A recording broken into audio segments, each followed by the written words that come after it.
Педработники республики собрались на традиционное августовское совещание. Обсуждаются актуальные вопросы системы общего образования. С утра проводятся курсы повышения квалификации для предметников и республиканский смотр-конкурс программ по организации отдыха и оздоровления детей. Сегодня начались мастер-классы и семинары. Среди главных тем разговора – внедрение федерального госстандарта образования в дошкольные учреждения.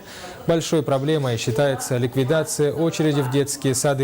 Согласно данным, в своей очереди в детские сады ждут более 12 тысяч детей от 3 до 7 лет. И сегодня мы будем говорить о различных вариантах, как мы будем открывать эти места. Это могут быть и филиалы детских садов, это могут быть и кратковременные группы, это и семейные группы.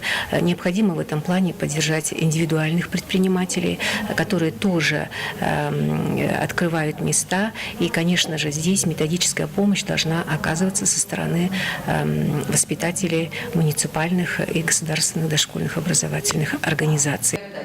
Завтра педагоги начнут обсуждение актуальных вопросов на круглых столах по темам правовые консультации по вопросам сферы образования, развитие вариативных форм как способ повышения доступности дошкольного образования, открытое образование, индивидуализация, вариативности, интеграция.